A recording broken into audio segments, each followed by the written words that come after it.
4টা ৰিলিফ কেম্পো প্ৰতিষ্ঠা কৰা হৈছিল যদিও এতিয়া এটা ৰিলিফ কেম্প আছে। মই বানপানীৰ সময়ত জিলা আয়ুক্ত বিধায়কৰ লগত সম্পৰ্কত আছিলোঁ।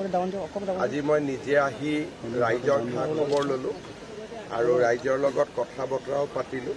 ৰাইজে অনুৰোধ কৰিছে যাতে গৰাখহনীয়াটো ৰোধ কৰিব পৰা যায়।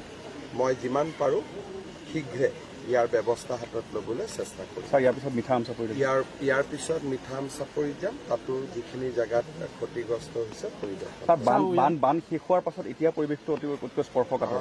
বান শেষ হোৱাৰ পিছত সাধাৰণতে ৰোগ হয়, বিভিন্ন ধৰণৰ ডায়েৰিয়াকে ধৰি যিবিলাক ৱাটাৰবৰ্ন ডিজিজ বুলি কয়, এই ডিজিজবিলাক হোৱাৰ দেখা যায়। কিন্তু ডক্টৰসকলৰ লগত কথা পাতিছোঁ, তেওঁলোকে কৈছে পৰিস্থিতি নিয়ন্ত্ৰণত আছে। গৰ্ভৱতী মহিলাসকলক হস্পিটেললৈ পঠোৱা হৈছে। এই মুহূৰ্তত চিন্তাৰ বিশেষ কোনো কাৰণ উৰিয়াম ঘাটত আমি সন্দেহজনক লোকৰ আগমন ইয়াত দেখা পাইছোঁ।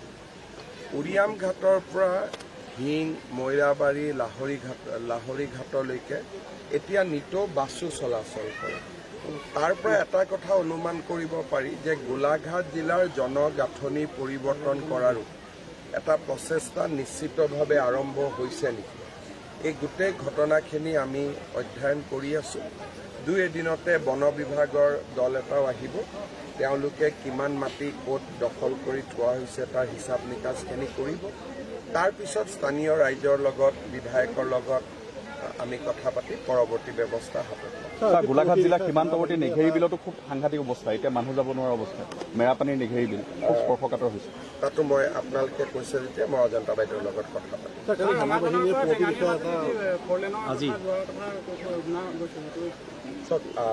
মোৰ একদম তৎকালীনভাৱে মই ক'ব নোৱাৰিম, কিন্তু বহুতবিলাক ডেভেলপমেণ্ট স্কিম চলি আছে।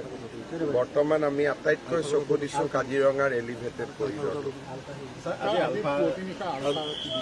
বিষয়টো মই অলপ আগতে আলফাৰ ষ্টেটমেণ্ট এটা দেখিছোঁ যে আজি নিশা আলফাৰ শিবিৰত কোনোবাই বোমা বিস্ফোৰণ, ড্ৰোন আক্ৰমণ কৰা বুলি।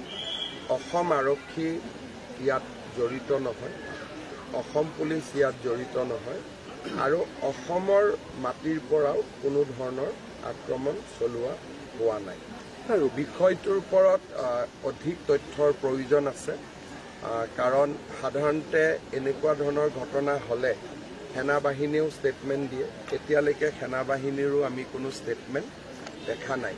গতিকে মই ভাবোঁ বিয়লিৰ ফাললৈকেহে ঘটনাটো অলপ ক্লিয়াৰ হ'ব। আৰু মই শুনাৰ পিছতেই সৰু পথাৰলৈকে আহি গ'লোঁ, সেইকাৰণে ময়ো বহুত টেলিফোনত কথা পাতিব পৰা নাই। হ'ব। তাই এখন ছাত্ৰ